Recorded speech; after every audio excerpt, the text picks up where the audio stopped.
Okay, gang, today we're going to talk about a couple other characteristics of parabolas.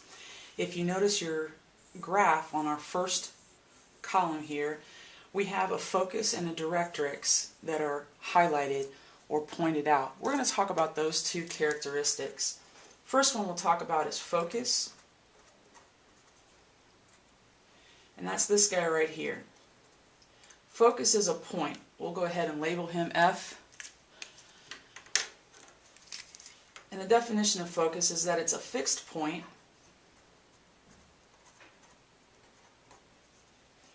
on the interior of a parabola.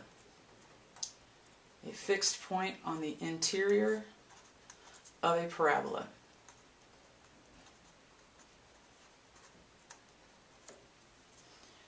Then the directrix is this line right here. So we'll highlight that. I'll choose another color. In Directrix, the word direct, and then RIX. Directrix is a line perpendicular to the axis of symmetry. Perpendicular to the axis of symmetry.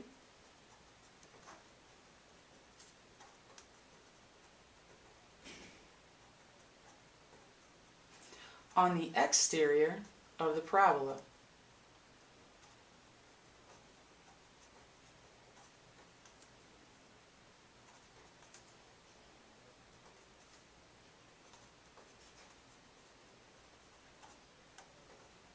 And we remember that our axis of symmetry splits our parabola.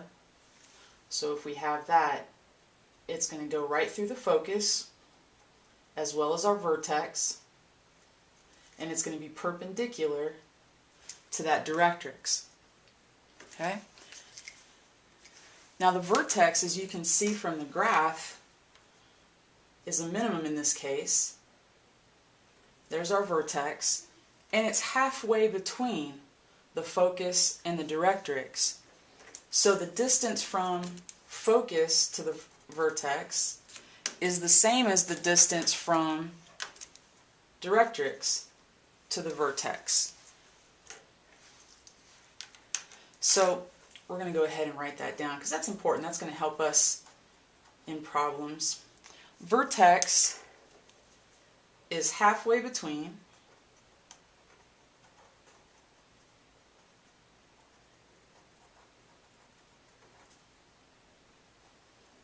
the focus and directrix.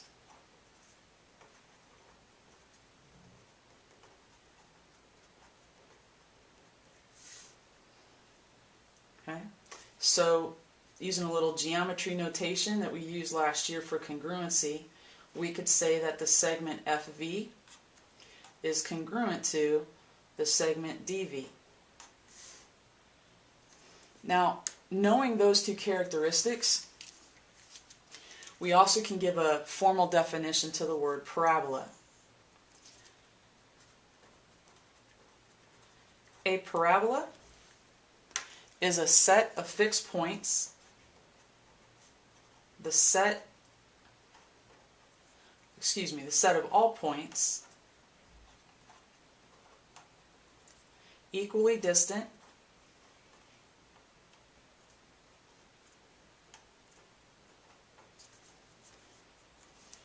from a fixed point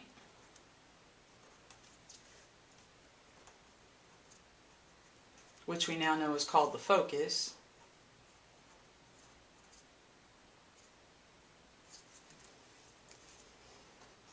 and a fixed line, which is, directrix.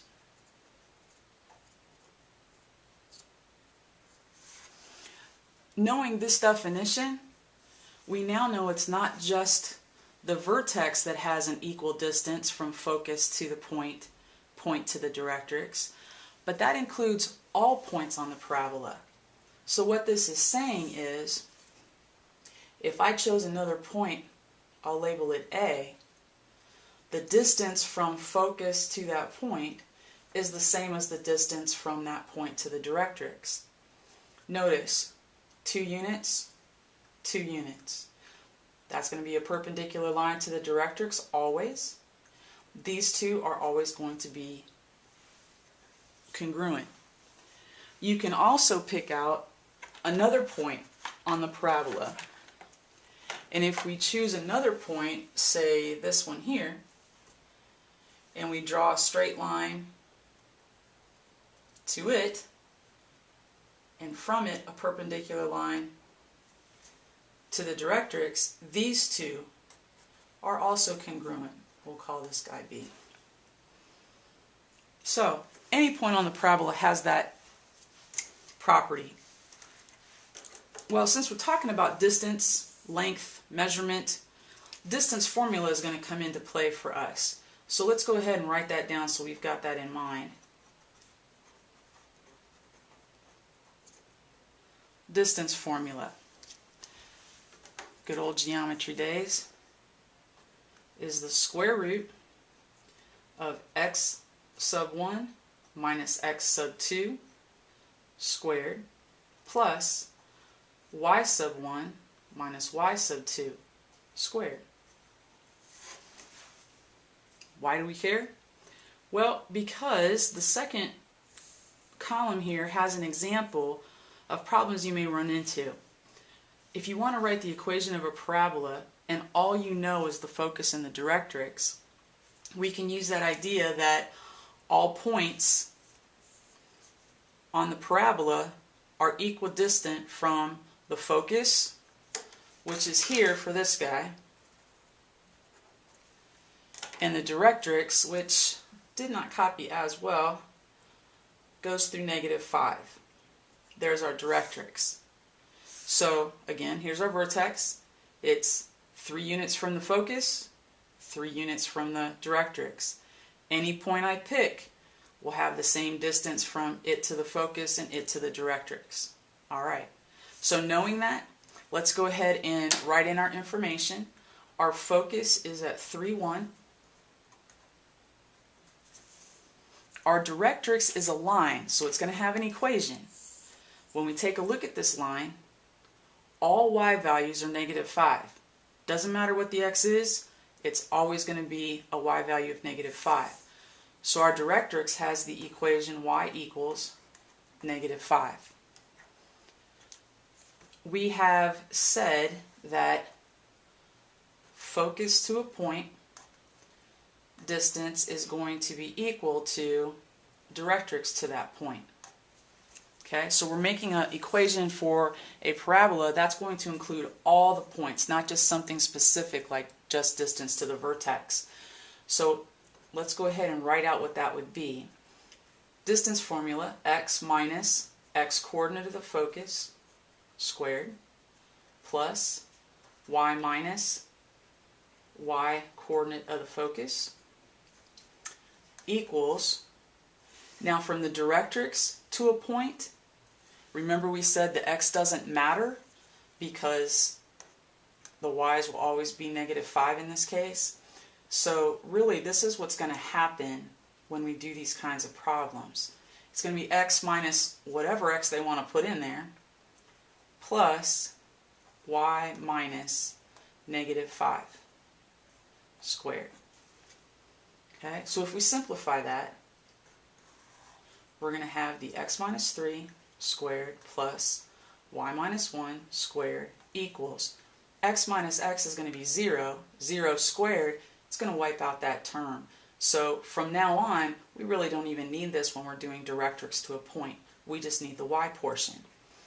So this one is going to be y minus, double negative, let's just make that a positive. Simplify that. Now, in order to solve the equation, let's get rid of those square root signs. Remember, we do that by squaring both sides. And that's going to leave us with, just wrote the square root sign that we got rid of. That's going to leave us with x minus 3, quantity squared, plus y minus 1, quantity squared equals y plus 5, quantity squared. let's just go ahead and simplify that and then solve the equation. So x minus 3 times x minus 3 is x squared minus 6x plus 9. Y minus 1 times y minus 1 is y squared minus 2y plus 1. Y plus 5 times y plus 5. Y squared plus 10y plus 25. Now we start solving. I notice that I have a positive y squared on both sides. If I subtract it from this side and I do the same thing on the other, those are going to wipe out. We won't have a y squared term. If I go ahead and combine some like things on this side, I get x squared minus 6x plus 9. Nope, 9 plus 1 is 10. Minus 2y equals 10y plus 25. Now we're writing an equation for a parabola. We want that equation to be y equals something. So that means we want to get y by itself. So let's get all our y's together. And we'll have x squared minus 6x plus 10 equals 12y plus 25. Continue getting y by itself. X squared minus 6x equals 12y minus 15 equals 12y. Divide everybody by 12. You get 1 12th x squared minus 1 half x. Now negative 15 over 12 can be reduced by 3, and that's going to give us negative 5 over 4 equals y. Now if we put this into our graphing calculator, this equation, we would come out with this parabola. Our last example, example number 2, is going to give us the focus in Directrix but no graph. Not a problem.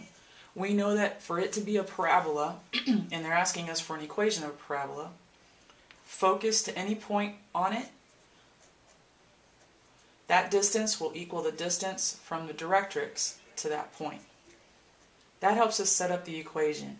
Again, we're going to be using our distance formula.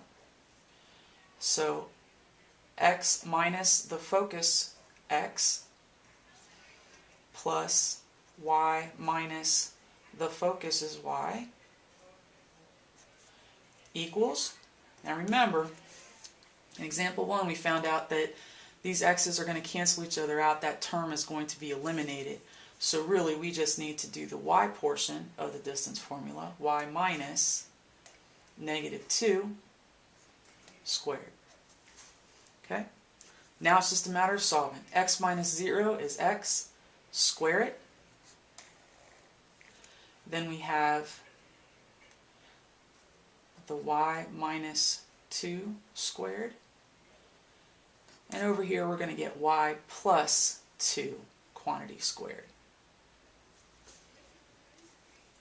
Want to get rid of those square root signs? Yep, square it. When we do, radical signs are gone. We're left with these guys on the outside. Same happens on the other side of the equation. Now go ahead and do the multiplication. We already have our x squared. Y minus 2 times y minus 2 is y squared minus 4y plus 4 equals y plus 2 squared is y squared plus 4y plus 4. Positive y squared on both sides. When I subtract, they will both be eliminated. I now have x squared minus 4y plus 4. I'm going to go ahead and get my y's to one side right now, because I don't really have anything to combine.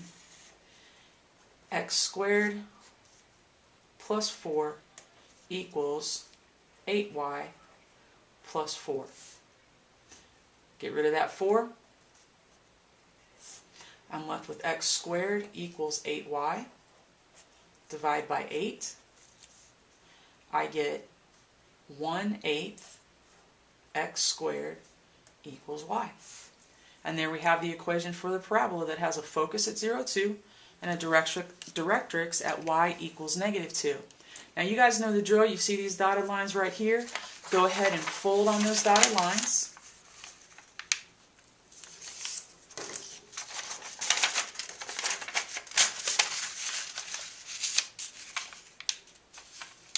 Once you have it folded, you're going to fold it up like this.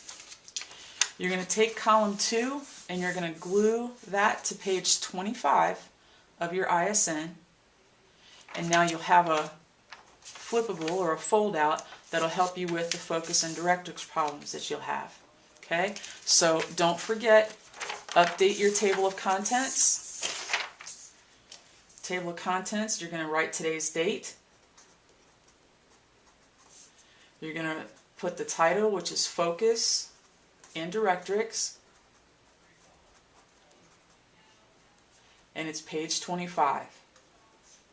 Don't forget, go ahead to page 25 and make sure you put that title on it as well.